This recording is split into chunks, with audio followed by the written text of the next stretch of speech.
Be me, 28 years old male, developer at a legacy insurance company in the Midwest. Life is boring but incredibly stable. Let me tell you about the biggest regret of my life. Working for a company called Safe Harbor Mutual. Office is a beige cube farm from the 90s. Carpet smells like lemon cleaner and old coffee. My boss is a 62-year-old man named Harold.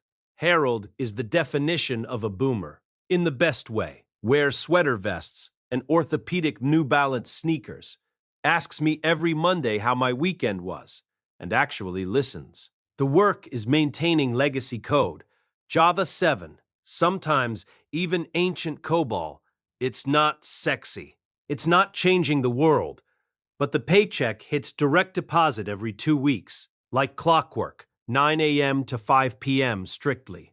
Harold kicks us out of the office at 4:55 p.m. Says work can wait until tomorrow. Family and rest are more important. I have full benefits. 401k matching up to 8%. 4 weeks of paid vacation that I am encouraged to take.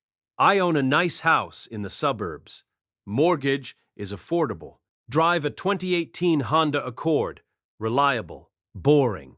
Just like my life. But I am young and stupid. Spend too much time on LinkedIn and blind. See guys my age in San Francisco and Austin making 300K. They work at disruptive AI startups. They wear hoodies and Allbirds. They drink kombucha on tap. They talk about changing the paradigm and shipping velocity. I look at Harold eating his tuna sandwich at his desk. I look at my beige walls, start feeling like a failure. Feel like an NPC in someone else's game. Why am I wasting my prime coding years maintaining insurance databases? I should be building the future. I should be vesting equity. I should be a 10x engineer. Start resenting the stability. Harold comes by to give me a donut on Friday. I take it but internally roll my eyes. Think he's pathetic for being content with this mediocrity for 30 years. Start applying to jobs on the coast. Update my resume with buzzwords. Agile, Kubernetes, machine learning. Don't really know them, but I can fake it. Get a hit from a recruiter. Company called Nebula Stream, fintech/AI hybrid. Based in a trendy loft district in a major tech hub. Interview process is a blur of ego stroking. They tell me I'm a rock star. They tell me the insurance industry is for dinosaurs. Offer me double my current salary, plus stock options that could be worth millions when they IPO. Not if, when. I see dollar signs. I see prestige. I see myself giving TED Talks. Accept the offer immediately. Give my 2 weeks' notice to Harold. Harold looks genuinely sad. Not angry, just sad. He invites me into his office, tells me he understands the desire to explore, but warns me that fast doesn't always mean good. Says he values me as a person, not just a resource. Tells me if it doesn't work out, I can call him. I smirk internally, thinking I will never need to call this old dinosaur again. I am going to the moon. Pack up my desk. Throw away the ergonomic mousepad Harold bought me with his own money. Move to the big city. Rent an industrial chic apartment. Costs 3 times my mortgage, but it has exposed brick and is near a coffee shop that sells $9 lattes. First day at Nebula Stream. Office is an open floor plan. No walls. Noise is deafening. Everyone is 25 and on Adderall. CEO is a guy named Zephyr. He walks around barefoot, talks about hustle culture and bleeding for the mission. There is a ping pong table. There is a beer fridge. Everyone stays until 8 p.m. I think this is just first day jitters. First month passes. I am drowning. The code base is a disaster. Spaghetti code written by interns and outsourced contractors. No documentation. No testing environment. Move fast and break things is the motto. We break everything. Customers are screaming. Support tickets are piling up. I try to implement some structure. Try to suggest code reviews. Zephyr calls me into a glass-walled meeting room. Tells me I'm being too corporate. Says I need to shed the legacy mindset. Tells me we need to ship features by Friday or we lose funding. It is Tuesday. I work until midnight every night. Order Uber Eats for dinner at my desk. Gain 15 pounds. Skin turns gray from fluorescent lights. Haven't spoken to my friends or family in weeks. Too busy crushing it. My Honda Accord sits in a parking garage, costing $400 a month. Battery dies because I never drive it. I miss the silence of my old house. Miss the smell of cut grass. Here the street smells like exhaust and desperation. 6 months in, the cracks start to show. The unlimited PTO is a lie. Nobody takes time off because of social pressure. If you are not on Slack at 10 p.m., you are not committed. Zephyr fires the lead architect on a whim. Says he didn't have founder mentality. Now I am doing the work of 3 people. Stress is eating me alive. Hair starts thinning.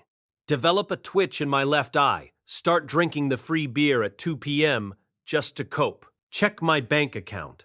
Despite the double salary, I am saving less. Rent, cost of living, taxes, expensive coping mechanisms. It all adds up. The stock options? I look at the vesting schedule. 4-year cliff.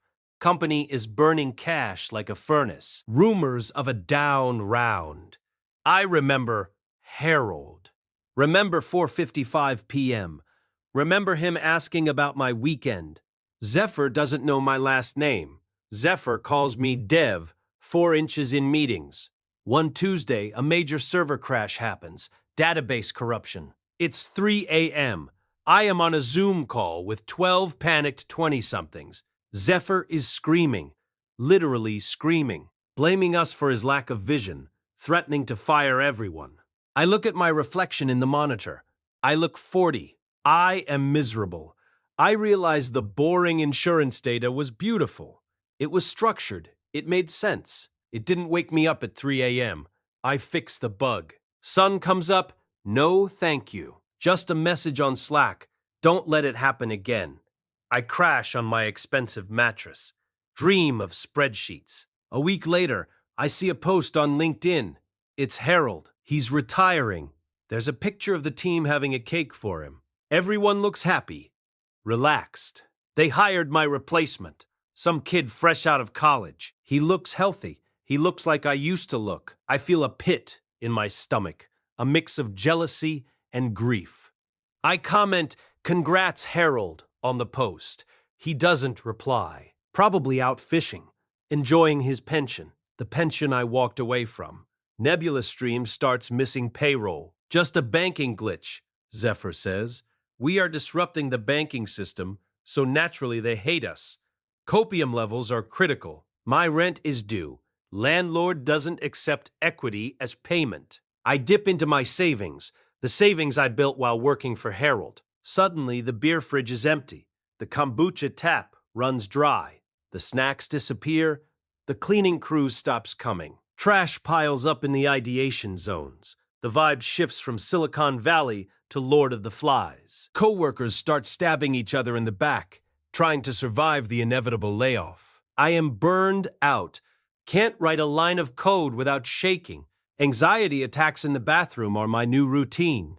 Finally, the hammer drops. All hands meeting. Zoom call. Zephyr is crying. Fake crocodile tears. Macroeconomic headwinds. Market fit challenges. 80% of staff laid off effective immediately. No severance. We are a family, and this is the hardest thing I've ever had to do. Screen goes black. Slack access cut 5 minutes later. Laptop locked remotely. I sit in my overpriced apartment. Silence. But not the good kind. The terrifying kind. I am unemployed in a high cost of living city. Tech market is crashing.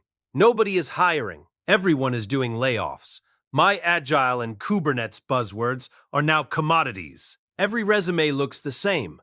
I apply to hundreds of jobs. Ghosted.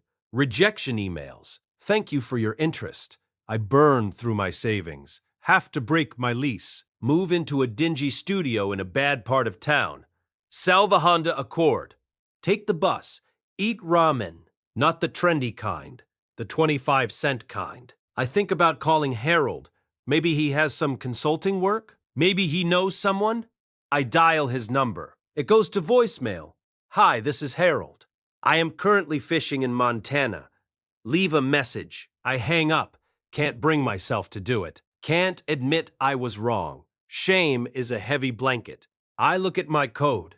The code I wrote for Nebula Stream, it's garbage, hasty, buggy, useless. The company folded 2 weeks after the layoffs. My equity is worth 0 cents. The millions I was promised, dust. I realize now what I actually had at Safe Harbor. I had peace. I had dignity. I had a boss who saw me as a human being. I had weekends. I had a life outside of a screen. I traded it all for a lottery ticket that was already expired. I remember complaining about the beige walls. Now I would kill for those beige walls. I would kill for the smell of lemon cleaner. I would kill for a tuna sandwich at my desk at 12:30 p.m. I start freelancing on Upwork, competing with teenagers for $15 an hour gigs, fixing WordPress sites. It is humiliating, but it buys food. I see my friends from the old job on Facebook. They are having barbecues, buying boats, having kids. Their hair is still thick. They look rested. They didn't chase the dragon. They were content. I despised their contentment. Called it settling. Now I know it was living. I was the one who settled. Settled for a lie. Settled for hype. Settled for a narcissist boss who used me like a battery. It's been a year now. Still struggling. Credit score is tanked. Mental health is in the gutter. I finally get an interview.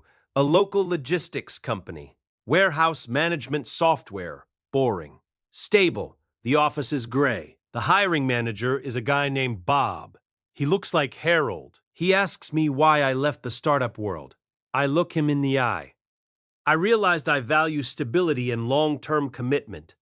I want to build something that lasts, even if it's not flashy. Bob smiles, offers me the job. Salary is lower than what I made at Safe Harbor. Title is junior developer. I take it. I take it with gratitude. I walk into the gray office, sit in the gray cubicle, log into the legacy system, see the old clunky interface. It's beautiful. I type my first line of code. It works. No errors, no Slack pings, no screaming CEO. Just me and the logic. At 5 p.m., Bob walks by. Head out, son. Work will be here tomorrow. I almost cry. Pack my bag, walk to the bus stop. Sun is setting. I am broke. I am starting over. But I am free from the illusion. Learned the hard way that boring is a luxury. Peace is the only metric that matters. I will never take a beige wall for granted again. I will never roll my eyes at a sweater vest again. Harold was right. Fast doesn't mean good. Sometimes slow is the only way to get where you actually want to be, which is home by 5:30 with a mind that is quiet. End of story.